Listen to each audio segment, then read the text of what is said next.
Boa noite a todos, boa noite, Rita. Boa noite, Zélia, boa noite a todos. Como leitura preparatória, a gente escolheu uma aqui do livro De Ânimo Firme, do Carlos Bacelli, pelo irmão José. E o título da leitura é bem oportuno, porque vai de encontro a tudo que a gente está estudando, né, que é o poder da palavra. Quando falas, não te habitues à palavra deprimente, criando negativa ambientação psíquica em tua vida. O verbo é uma onda sonora que atrai outra do mesmo teor, polarizando-se no bem ou no mal. Não repitas sistematicamente palavras que tendam a caracterizar-se em ação perturbadora. Quando falas, pensas, e quando pensas, deseja a consumação dos teus anseios. Silencia em teus lábios o comentário infeliz com que lavras sentença verbal contra ti mesmo. Fala consolando e esclarecendo sempre. A tua palavra, repercutindo para além dos ouvidos físicos que a registram, evocará a companhia espiritual que se afiniza com os assuntos de tua preferência. Não coloques a tua língua a serviço das trevas.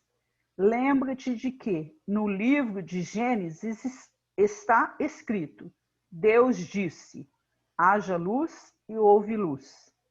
Através do que falas no cotidiano, o que tem pedidos que te suceda, bênção ou maldição. Se tudo há de ser como queres e fazes, também há de ser como falas. Então, nós vamos fazer a nossa prece, né? Elevando o pensamento a Deus, nosso Pai, aos amigos espirituais que nos assistem os dias e horas, para que eles nos dê bastante tranquilidade para fazermos esse estudo, que as lições da noite de hoje possam esclarecer a todos nós acerca das responsabilidades que temos frente à vida.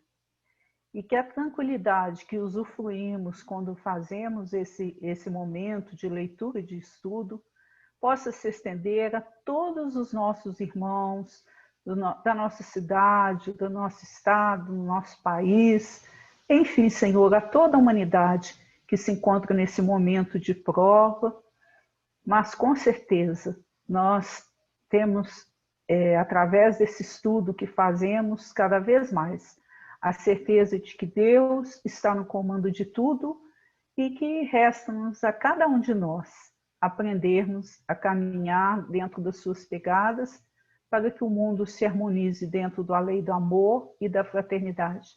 E é com essa certeza, desse amparo, dessa proteção, que nós iniciamos o estudo de hoje. Graças a Deus. Graças a Deus.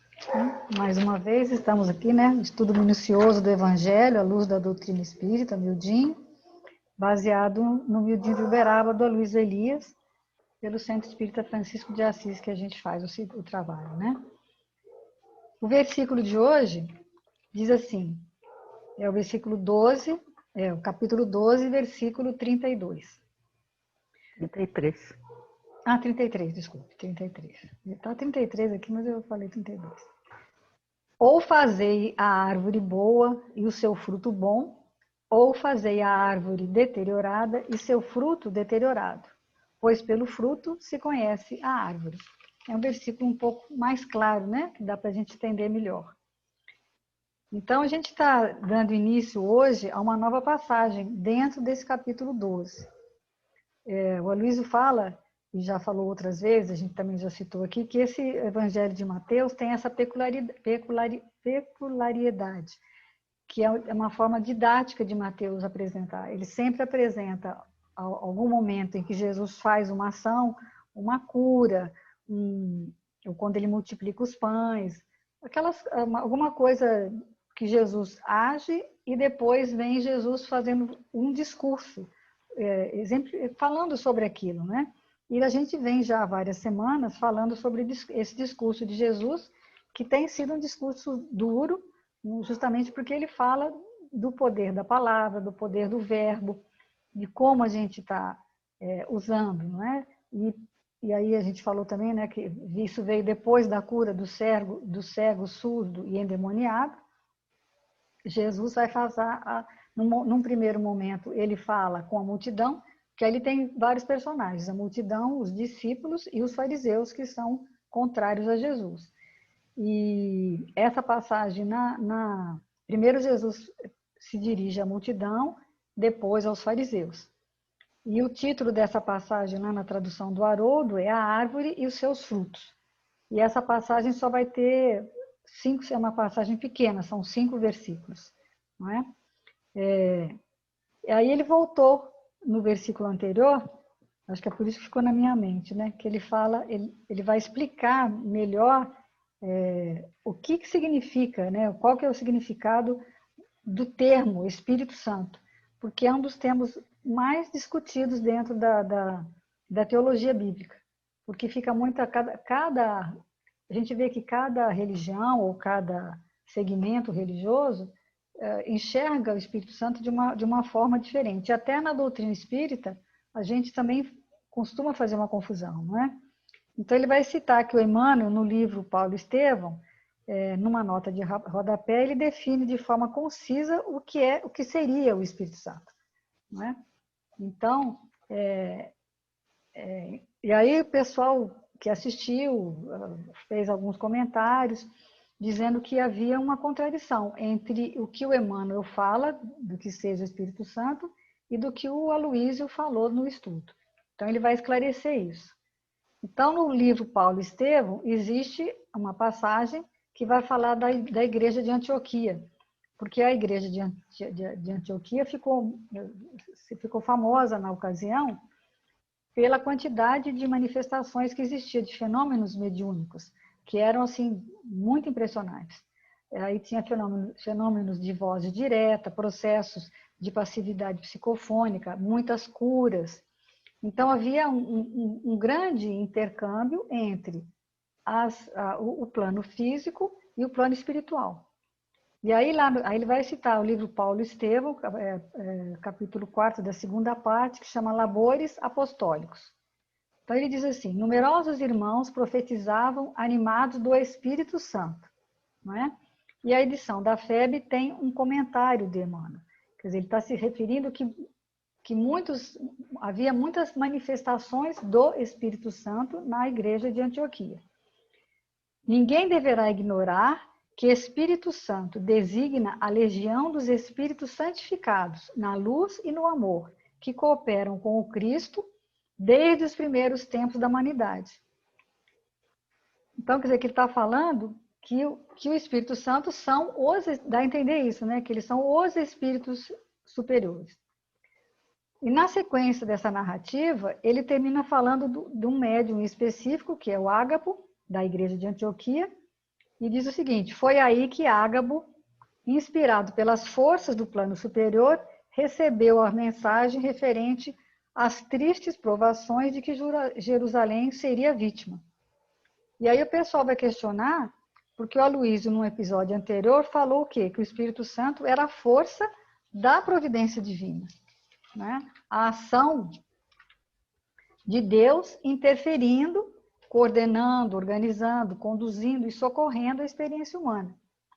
E isso está certo, né?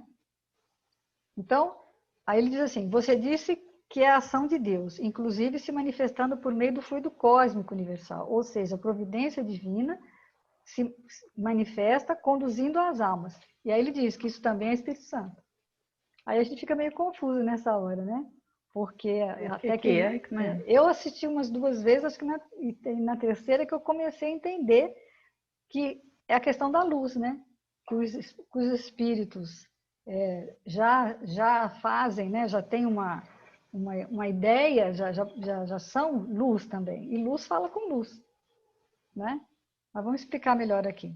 Aí ele vou mais ou menos ler o que ele fala, porque aí, mas Emmanuel está dizendo que é a reunião de espíritos superiores que apoiam Jesus no governo da Terra. A questão é que para se fazer o estudo do miudinho, né, a gente usa essas técnicas. E aí vai falar do Midrash, que é a técnica que a gente também usa, que Kardec usou, que Kardec consultava vários espíritos de vários países, de vários lugares. Nós também aqui pegamos, né, o texto bíblico e vemos os vários textos sobre o assunto, e quando você faz esse estudo, você chega a um texto que é um texto que sintetiza todo o ensinamento, né? Então, que essa técnica que era usada na época, né, do hebraísmo, no século I era usada, né? Para entender um tema de forma panorâmica, tem que pegar todas as ocorrências sobre esse tema, cruzar os dados e fazer uma síntese, não é? Então, quando a gente pega uma palavra do versículo, a gente começa a destrinchar, que é o que a gente vem fazendo com a palavra há várias semanas, né? E eu achei interessante ele falar que faz como um colar de pérolas, né? Você vai pegando e faz um colar de pérolas e põe no pescoço. E que o pescoço é um órgão que é União, né? a união, né? Ele está equidistante entre o cérebro e o coração. Então, ele está ali naquele meio. Aí eu fui ver que tem muitas referências cruzadas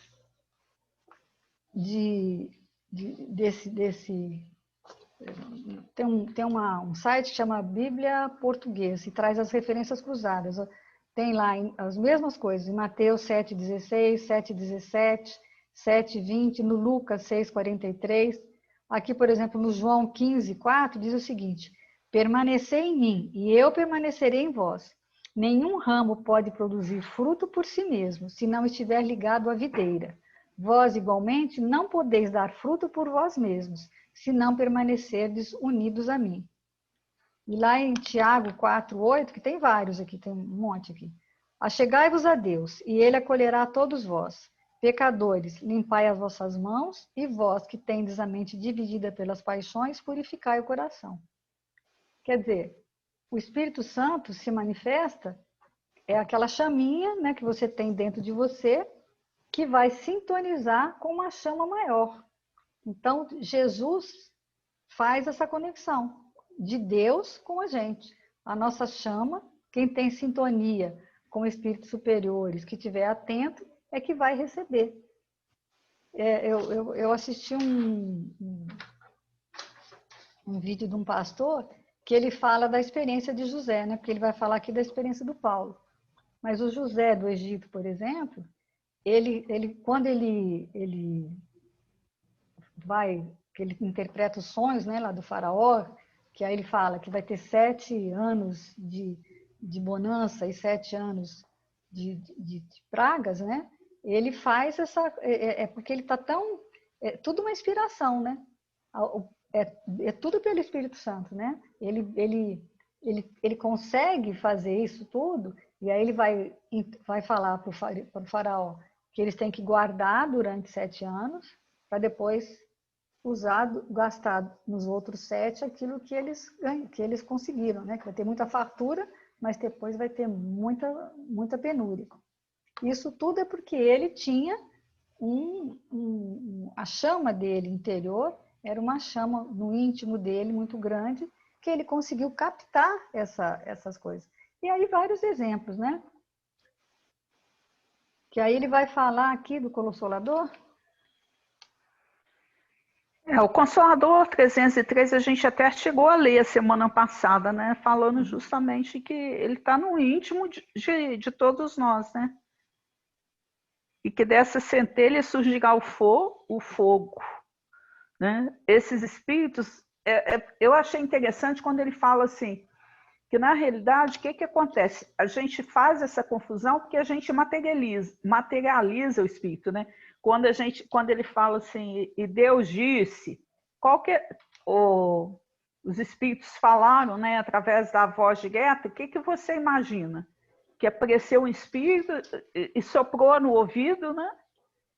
Como se ele tivesse a voz como a nossa. Como a gente entende assim, os espíritos têm sexo? Não como vós entendeis, porque a gente, como a nossa percepção ainda é muito matéria, o que a gente entende? Que a voz, né, será como a nossa, que o sexo seria como a gente entende. E, na realidade, numa dimensão muito maior, né? Essa dimensão mesmo da luz, né? É um fulgor chama para que a semente da luz que possuíam quando eram homens inflamou-se, encaneceu-se e todo o corpo virou luz. Olha que coisa bonita, né? Então, quer É o que dizer, Paulo vê, né? Quando Saulo cai lá, que ele é, vê, ele acha que Jesus é o sol, né? é O o Haroldo sol, fala é a isso, né? luz. Mas é que a chama interior dele, naquele momento, sintonizou com a chama de Jesus. Ele não viu Jesus, né? O foco. Ele vê o foco, né? Então, que eles falam, o que ele fala aqui, eles falam com a individualidade por meio da chama interior, né? Luz fala através de luz. Então, a voz que Ágabo ouvia, exteriorizada, não vinha de fora, vinha de dentro. Ele não se manifestava fora, mas manifestava dentro dele.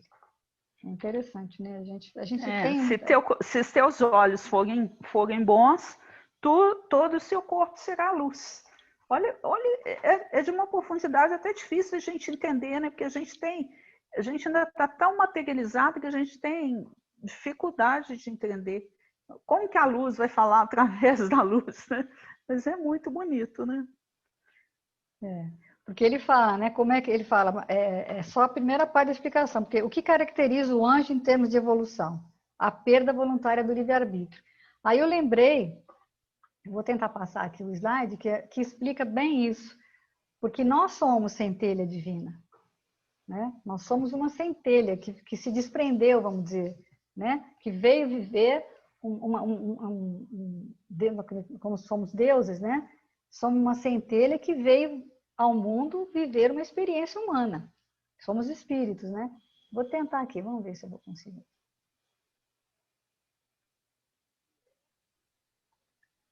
Deixa eu ver, aqui é diferente.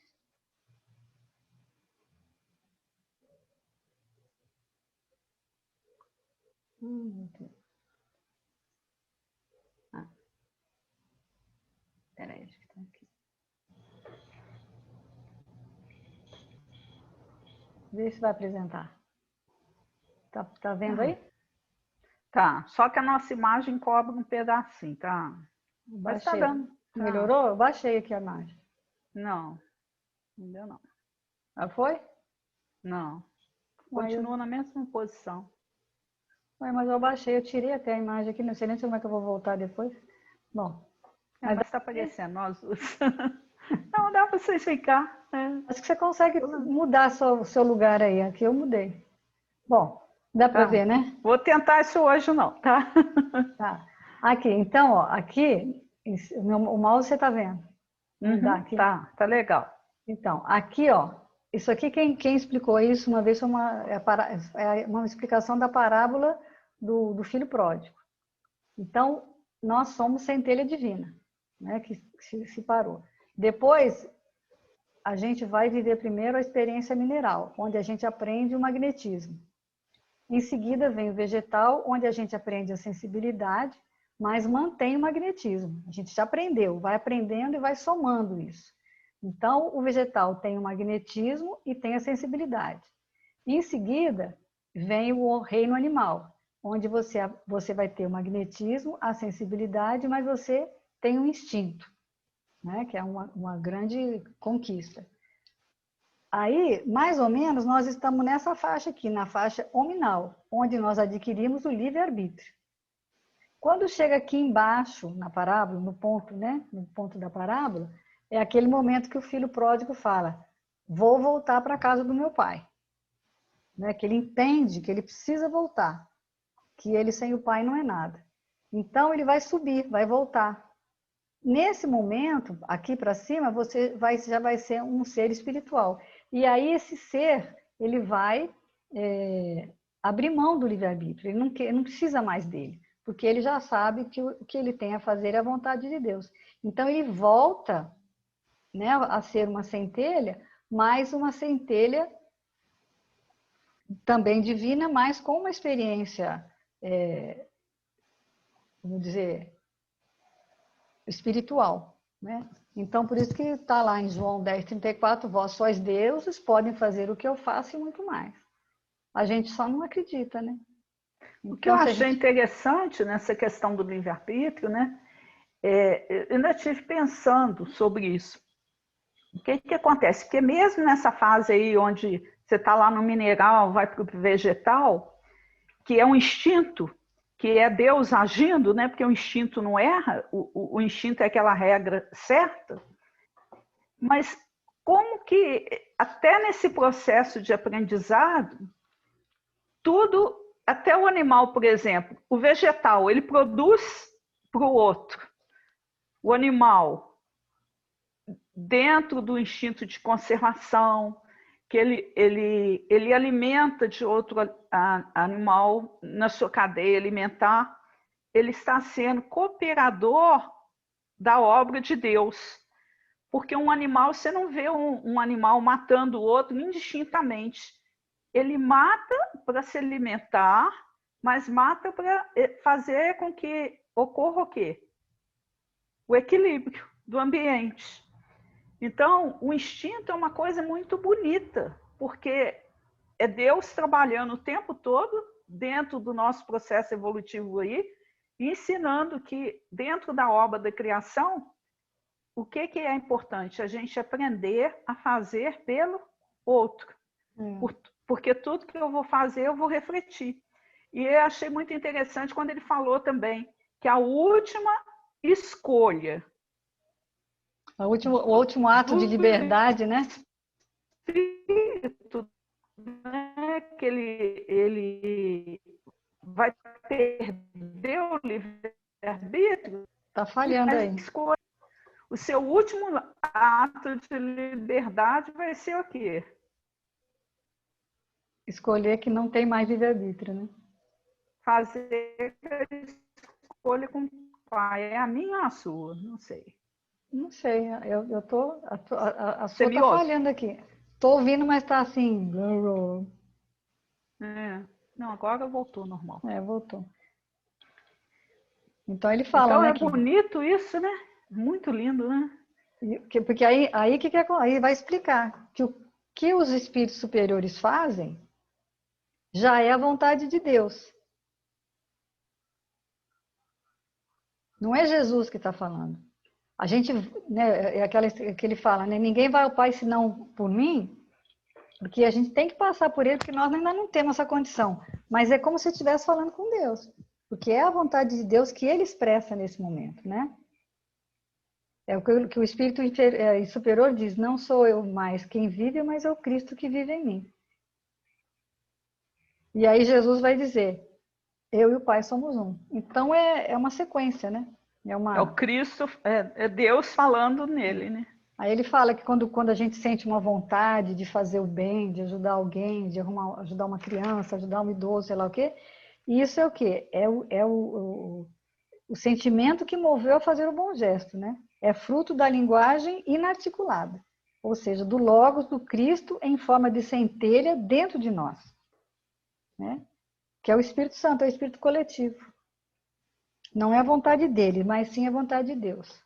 Quer dizer, é a espiritualidade agindo em você quando a sua chama interna, aquela sua chama interna, está acesa, e aí ela vai, é a fogueira, né, que ele fala, né? A fogueira falando com a chama, né? Então é bem legal, eu achei bem interessante isso. Essa parte, né? E falando, né, o quanto que se a gente começa a escutar não com o coração, mas com o cérebro, né? Imediatamente, o que a gente vai fazer? A gente vai desistir, né? Porque o cérebro racional só, o lado racional vai te levar ao quê? A ter uma conduta racional. Ah, mas eu fizer, e se ele fizer isso, será que... Aí a gente já começa a questionar muitas coisas, né? É o que ele fala, né? Que Jesus fala, o mundo vai te odiar, né? Porque como é que você vai seguir? Não, você vai seguir Jesus e ele vai te odiar, que é um marketing horroroso, né? Mas aí essa semana, num dos episódios do Êxodo que o Haroldo está fazendo, ele conta, né? Que ele estava num dia chorando num lugar lá, e aí, numa praça, sei lá, aí passa um padre e fala com ele, eu vi que você está chorando, né? Aproveita que você está mais perto de Deus e pede por mim, né? Quer dizer, quando você está em sofrimento, num momento pior, esse momento é um momento de você se aproximar de Deus, né? Isso acontece muito, né? Porque na hora que está tudo certinho, está tudo bom, que está tudo sorriso para você, é muito difícil a pessoa se lembrar realmente de Deus, né? Ele lê também no Instruções Psicofônicas, né, a mensagem do Aulus, que vai traduzir bem essa questão, né, desse impulso, né, logos em forma de centelha que existe em nós. Aí, ó, por meio do médium, recebemos a visita de Aulus, abnegado instrutor espiritual que nos falou acerca do sentimento como base de nossa vida mental, né, mostrando a importância do sentimento, né? Oferecendo-nos interessante conceituação educativa sobre o assunto e salientando que na comunhão mais íntima com o Divino Mestre é que poderemos consolidar o equilíbrio de que carecemos para realizar nosso aprimoramento interior. Amigos, aí a mensagem em si, né? Em nossas relações com o Senhor, com nossos semelhantes, com a vida e com a natureza, é importante lembrar que a nossa própria alma produz os modelos sutis que nos orientam às atividades de cada dia. Tanto quanto a segurança de um edifício corresponde ao projeto a que se subordina, o êxito ou o fracasso em nossos menores empreendimentos correspondem à nossa atitude espiritual. Então, de acordo com aquilo que a gente pensa, né, a gente vai ter o êxito ou o fracasso. Sabemos em fotografia que o clichê é a imagem negativa obtida na câmara escura, do qual podemos extrair inumeráveis provas positivas. Assim também, o pensamento é matriz que compomos na intimidade do ser, com a qual é possível criar infinitas manifestações de nossa individualidade. Mas a formação do clichê depende da película sensível, que em nosso caso é o sentimento, antecedendo toda e qualquer elaboração de ordem mental. É imprescindível, dessa forma, melhorar sempre e cada vez mais as nossas aquisições de fraternidade, entendimento e simpatia. A estrela é conhecida pela luz que desprende de si mesma. A presença da flor é denunciada pelo perfume que lhe é característico. A criatura é identificada pelas irradiações que projeta. A questão da luz, né? Projetando.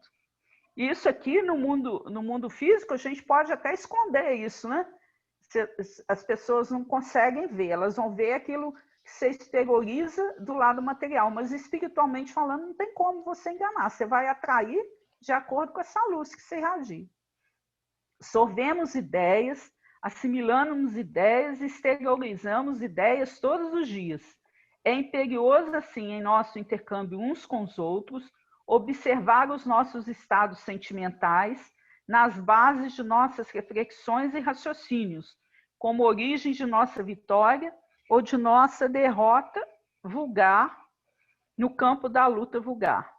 Ilustrando-nos a conceituação despretensiosa, evoquemos a natureza para simbolizar alguns dos nossos sentimentos e clarear, tanto quanto possível, a lição que a experiência nos oferece. O ódio é comparável à hiena, espalhando terror e morte. A inveja é semelhante à serpente, que rasteja, emitindo raios de venenoso magnetismo. O ciúme parece um lodo famulento, estendendo aflição e desconfiança. A agressividade assemelha-se ao ouriço, arremessando espinhos na direção daqueles que lhes respiram a presença. Que até com pena do ouriço.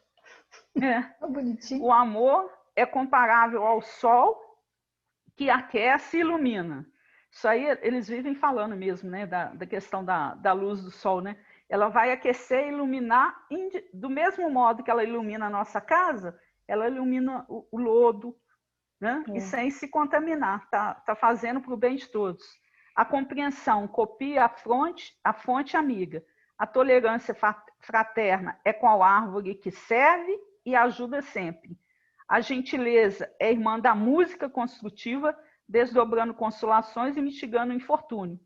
O sentimento elevado gera o pensamento elevado, e o pensamento elevado garante a elevação da existência. Sintamos bem para bem refletir, assegurando o bem na estrada que fomos convidados a percorrer. Olha que lindo, né? Em verdade, o pensamento é a causa da ação, mas o sentimento é o molde vibrátil em que o pensamento e a causa se formam. Sentindo, modelamos a ideia. Pensando, criamos o destino. Atendamos à higiene mental, entretanto, não nos esqueçamos de que a casa, por mais brilhante, por mais limpa, não viverá feliz sem alimento, e a bondade é o pão das almas. Em razão disso, recomendou-nos o Divino Mestre em sua lição imperecível: amai-vos uns aos outros como eu vos amei. Essa mensagem é muito bonita, essa mensagem, né, do Aulus, né? E quando a gente ignora tudo isso, a gente está fazendo o quê? Pecando contra o Espírito Santo. Isso mesmo. Aí é interessante, né, a gente imaginar, porque eles falam assim, é possível que alguém assim completamente ruim seja transformado? Que muita gente fala assim, do jeito que estão as coisas não tem mais jeito, né? Essas notícias da TV, não tem, tá tudo perdido, né? Nossos impulsos, né? Estão dizendo que nada pode melhorar o homem. E aí Jesus faz essa analogia com a árvore, né? Com o coração dos fariseus.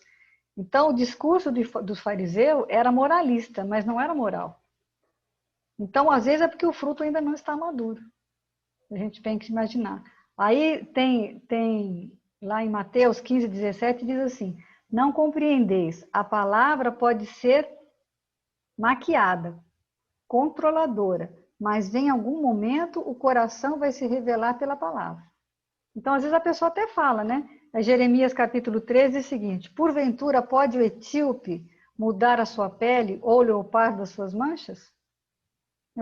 Todas são analogias para você perceber o que vai no coração, né? O Mateus 12, 35, por exemplo, fala do tesouro. Deixa eu ver se eu tenho ele aqui. O homem bom tira boas coisas do bom tesouro, do seu coração. E o homem mau, do mau tesouro, tira coisas maus.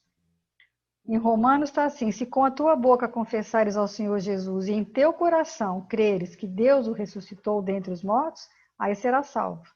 Visto que com o coração se crê para a justiça e com a boca se faz confissão para a salvação. Então, a gente tem que entender, aqui, ó, Mateus, ainda não compreendeis que tudo que entra pela boca desce para o ventre e é lançado fora? Mas o que sai da boca procede do coração, e isso contamina o homem. Porque do coração procedem os maus pensamentos, mortes, adultérios, furtos, falsos testemunhos e blasfêmias. São essas coisas que contaminam o homem, mas comer sem lavar as mãos, isso não contamina o homem. Então a gente vive muito assim, né, de aparência, né? Porque sem preocupar com o estado às vezes, íntimo, né, você vê assim umas ladainhas, né? O cara fala assim: eu sou vencedor, eu sou vencedor. Nas igrejas, né, mesmo eles falam muito. Mas isso da boca para fora não resolve nada, né? É interessante quando ele fala, né, tem que ser do coração. Do livro do Ideal Espírita lá, que o André Luiz fala, né? 5 minutos com o Evangelho, você já tem que pensar diferente, né? Se eu tenho 5 minutos de contato com o Evangelho, aí ele ainda brincou, né? Humildinho, né? Se a gente já assistiu 151 episódios, a 1h30 cada um, o negócio está feio pro nosso lado. Sem contar o que a gente está lendo o tempo todo e tudo. Olha a nossa responsabilidade aí, né? Então segue, né? E ele lê os próximos versículos, que também são, né? O próximo versículo, raça de víboras. Como podeis dizer coisas boas sendo maus? Pois da abundância do coração fala a boca. O homem bom extrai boas coisas do seu bom tesouro. O homem mau extrai coisas más do seu mau tesouro. Eu, porém, vos digo que toda palavra inútil, que aí não é palavra, é logos, né? O sentimento envolve tudo isso, que os homens falarem dela prestarão conta no dia do juízo. Pois a partir de tuas palavras será purificado, e a partir de tuas palavras serás condenado. Ou seja, o tema central do discurso é a palavra mesmo, né? Então, quer dizer, no juízo final, né, quando a gente desencarnar, aquela questão do filme que ele falou semana passada, né? Tudo que você disser vai ser o seu juiz, né? Mas não é a palavra vocal, né? Não é a palavra escrita, é tudo, né? É o que desde que... Ou seja, se você pensou, se você sentiu, você ainda tem tempo, né? Um sentimento ruim, o que ele fala, se você tem um sentimento ruim, procura não falar na hora. Tenta trabalhar, lutar contra o tempo para não expressar aquele sentimento ruim ou para expressá-lo de uma forma melhor posteriormente. Eu gosto muito de escrever. Quando tenho alguma coisa que me faz raiva, eu escrevo, sabe? Em vez de eu falar com a pessoa, eu escrevo. E na hora que eu vou escrevendo, o sentimento já vai mudando, sabe? E acaba que às vezes, já aconteceu várias vezes, eu nem entrego. Aquilo de eu escrever já foi suficiente para aplacar minha raiva, para dar entendimento para mim. Então, eu acabo não rasgando o texto mesmo, jogando fora. Se eu fiz no computador, eu apago, porque não há. Aí você chega a essa conclusão que não vai resolver, que não tem essa necessidade. Que às vezes a sua atitude, uma atitude, algo que você fale, ou esperar um outro momento, a hora, por exemplo, a hora do culto, né, principalmente se for em família, a hora do culto no lar é uma ótima hora para você ter esse tipo de conversa sobre aquilo que aconteceu. Ele dá o exemplo do filho, né, que está com raiva do seu filho. Espera um pouquinho, depois, num outro momento, você vai corrigir, mas não corrigir de forma abrupta, de forma raivosa, né? A raiva mal manifestada, ela é perigosa. A gente já falou sobre isso, né? Eu tenho que botar essa frase de Jesus, né? Assim, na minha cabeça o tempo todo. Deus não usa violência, usa o tempo. O tempo. Porque eu sou um furacão. Então, em muitas situações, eu estou... Uma panela de pressão assim, explode, aí depois vem o arrependimento. Eu já estou ficando arrependida, sentindo vergonha de mim mesma em alguns momentos.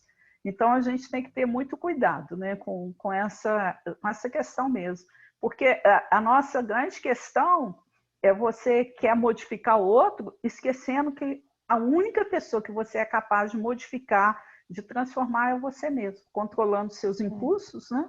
E absorvendo essa luz divina que está aí o tempo todo nos convidando, né? Que a gente permaneça nela, né?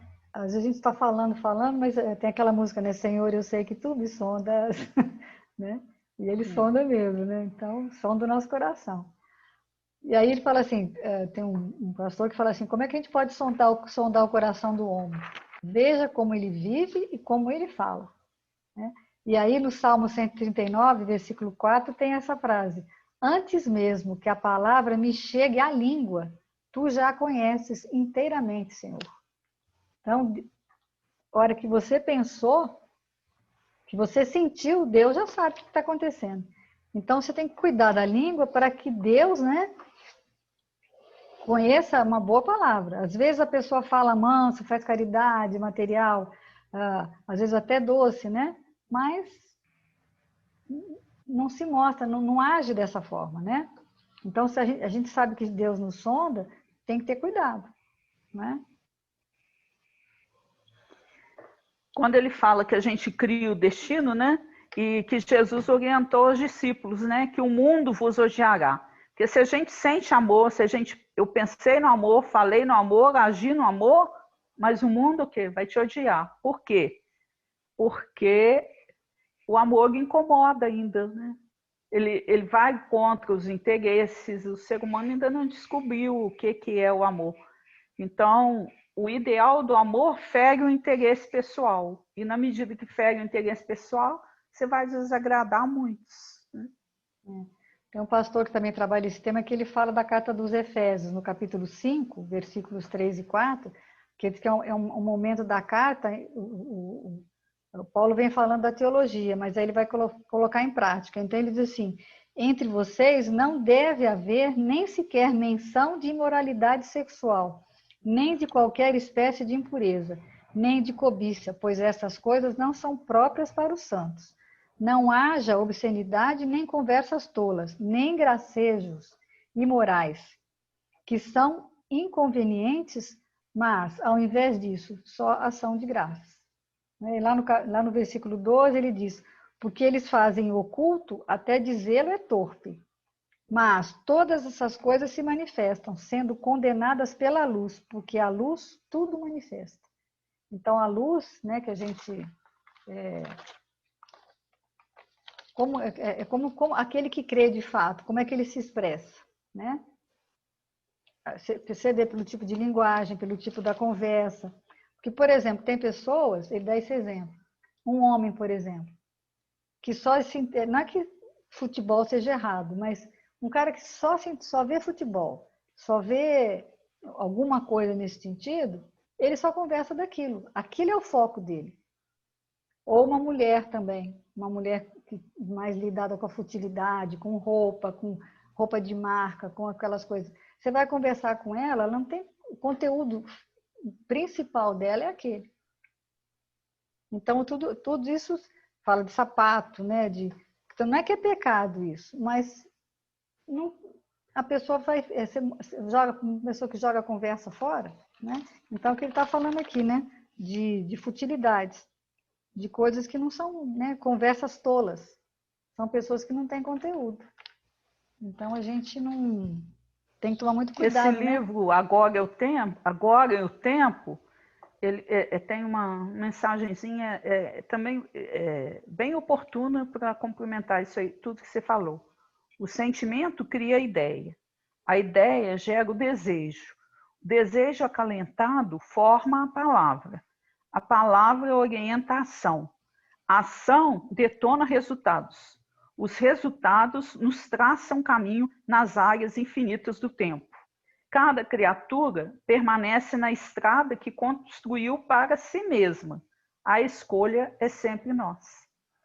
Então, se a gente se entende como ser espiritual, chegou a nossa hora de percorrer uma estrada diversa. A gente não pode mais atender ao apelo da multidão e a gente tem que buscar aproveitar, entender o valor do tempo, né, para trabalhar mais essas questões. Se eu já me entendo como espírito, então eu tenho que fazer esse exercício, né?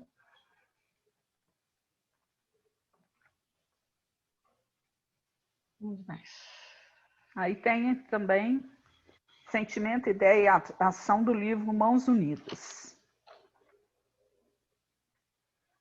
Adulterar significa tisnar, viciar, mentir. E nenhuma falta dessa espécie é mais lamentável que aquela de nossa deserção diante das leis de Deus. Quando a gente só escolhe o caminho material, quando a gente só se preocupa com a vida material, a gente está desertando, né? Nós estamos nos afastando das leis de Deus.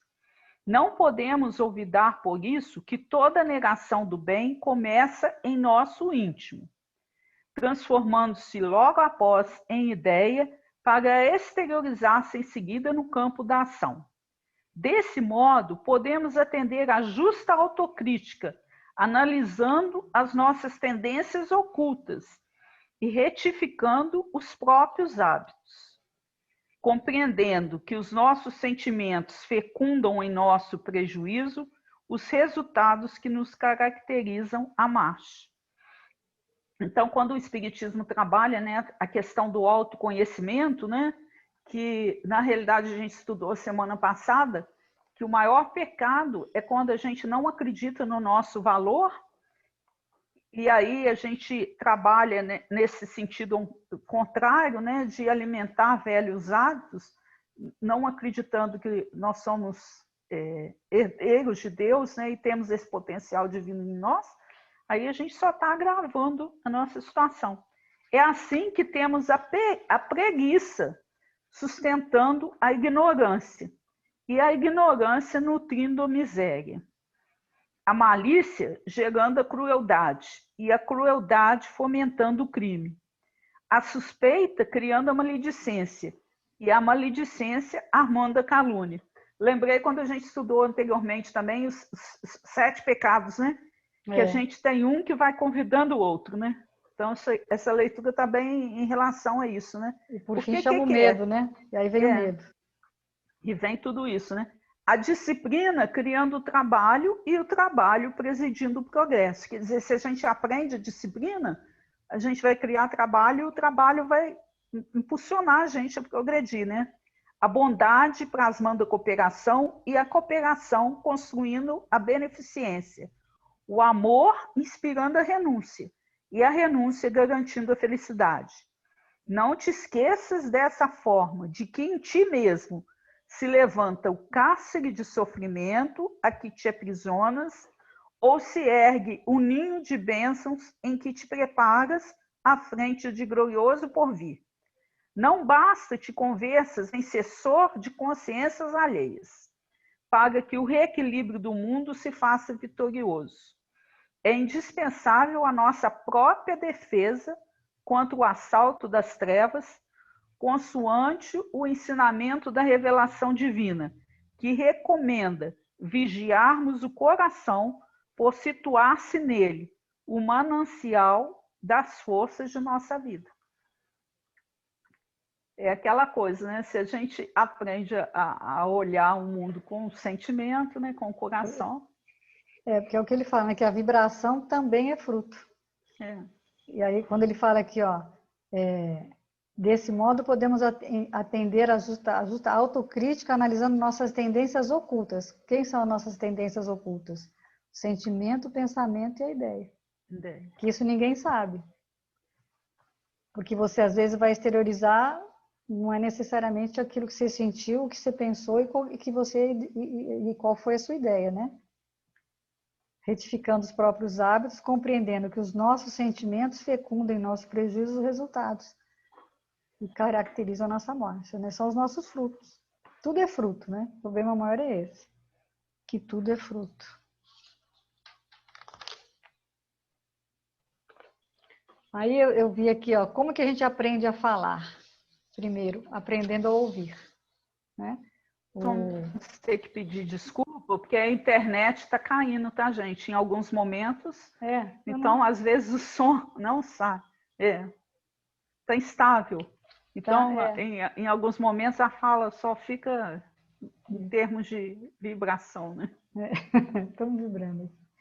Então, vou repetir aqui. Como aprendemos a falar? Aprendendo a ouvir. E Tiago 1, versículo 19. Sabeis dessas coisas, sejam todos prontos para ouvir, tardios para falar e tardios para irar-se. Então, são 3 atitudes, né? Uma, você tem que estar sempre pronto, que é para ouvir, né? Ouvir as coisas de quê? As coisas de Deus. Agora, para ouvir, né, tem o ouvido, que por isso a gente tem 2, né? Ele tem que ser sempre aberto. Mas para falar e para se irar, só no momento certo. Então, aqui fala assim, em Tiago também, 3, de 1 a 12, meus irmãos, muitos de vós não sejam mestres, sabendo que receberemos mais duro juízo, porque todos tropeçamos em muitas coisas. Se alguém não tropeça em palavra, o tal é perfeito, e poderoso para também refrear todo o corpo. Depois ele fala assim também a língua é um pequeno membro, gloria-se de grandes coisas. Vede quão grande bosque um pequeno fogo incendeia. A língua também é um fogo. A língua está posta entre os nossos membros e contamina todo o corpo, inflama o curso da natureza e é inflamada pelo inferno. Porque toda a natureza, tanto de bestas, feras, como de aves, tanto de répteis como de animais do mar, se amansa e foi domada pela natureza humana, mas nenhum homem pode domar a língua. É um mal que não se pode refrear, está cheia de peçonha mortal. Com ela bendizemos a Deus o Pai, e com ela amaldiçoamos os homens, feitos à semelhança de Deus. De uma mesma boca procede bênção e maldição. Meus irmãos, pode também a figueira produzir azeitonas ou a videira figos? Assim também pode uma fonte dar água salgada e doce. Então a gente tem que estar muito atento com isso, né? Com a língua. Nós somos a árvore, né, que deverá produzir bons frutos, né? Por isso que ele fala na reserva, né? Você tem que ir pegando, né?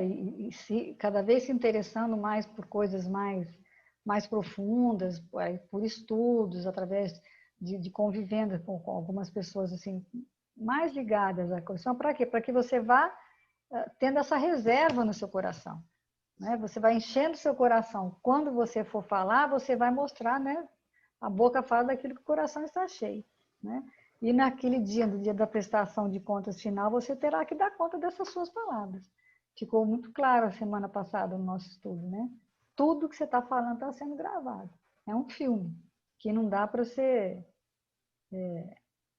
Esse pastor também ele dá uma ideia, uma história, ele conta uma história interessante. Ele fala que tinha um pastor que tinha muitas questões na igreja, né? Porque na igreja tem os fiéis, tem as pessoas, né? Existe aqueles milindres e tal. Então, quando ele chegava em casa, ele só reclamava do tempo, das pessoas, disso, daquilo, que era um pastor. Então, ele chegava em casa reclamando. E os filhos ouviam aquilo aqui. Conclusão, os filhos deles cresceram e nunca foram à igreja. Por quê? Porque como é que ele, do jeito que ele falava, está falando comigo? Não. Então, aqueles que como é que os filhos dele iam querer a igreja? Ele só falava mal da igreja. Então, você imagina, você chega lá do centro e fala assim, mas fulana falou isso, meu trampo, aquilo. Você começa a reclamar da igreja para uma criança, ela não vai ter interesse em ir lá, né? Então, você tem que não só mudar a língua, né, também, mudar a sua postura, né? E até pelo semblante da pessoa, às vezes você pode perceber, né, do que o coração dela está cheio. Às vezes até uma pessoa mais sensível, só de você chegar perto da pessoa, você sabe se ela está, como é que ela está, do que o coração dela está cheio, né? Tem mais alguma Nossas coisa? obras, aqui, olha, nossas obras são os sinais que endereçamos ao mundo que nos cerca. Então, aí tem nesse livro Reconforto algumas perguntas que a gente faz. Se o Evangelho nos ensina que a árvore é conhecida pelos frutos, transformemos-nos cada dia em planta preciosa de nossa oportunidade. Para isso, meus irmãos, cada noite indaguemos sobre o resultado de nossas horas. Que frutos recolhemos de nossas conversações? Que benefícios semeamos no espírito de nossos semelhantes? Que atitude assumimos para com os nossos amigos? Quantas vezes esquecemos o mal desculpando os portadores sinceramente? Que serviços foram efetuados por nossas mãos? Teremos sido uma presença proveitosa para quem nos segue? Como teremos vivido nossos minutos? Como alguém que chora, perdendo o tempo?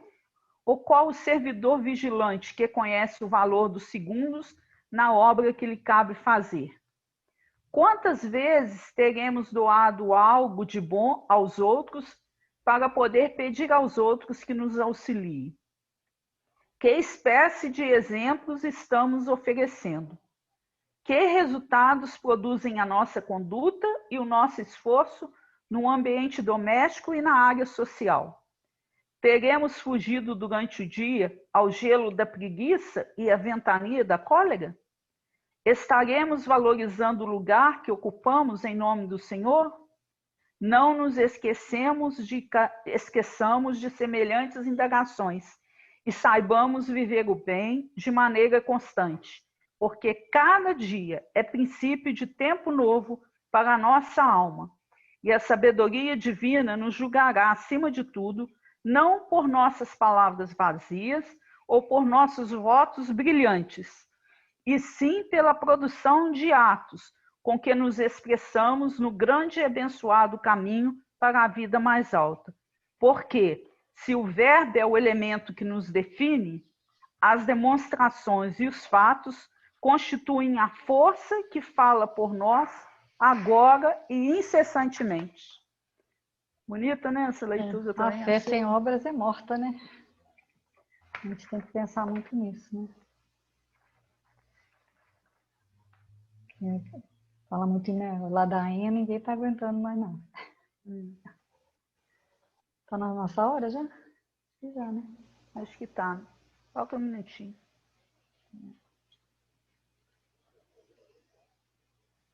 Aqui. Vigiemos as nossas próprias ações no santuário das horas de cada dia, porque para todos nós prevalece o aviso de Jesus quando asseverou, convincente, pelos frutos conhecê-lo-eis. Então, nós vamos ser conhecidos, né? Pelos frutos que a gente conseguiu espalhar aí. Isso é muito... E até pelos frutos que a gente nem só ficou aqui dentro, né? Esse que é o problema. Então, vamos terminar. Se a gente aprendendo, né? Devagarzinho a gente vai se enxergando, né? Enquanto espírito, para realmente conseguir trilhar esse caminho, né? Mais harmonioso, principalmente nesses tempos que a gente está vivendo, né? Como diz o Haroldo, né? Estamos vivendo, a pandemia é um tipo de êxodo, né?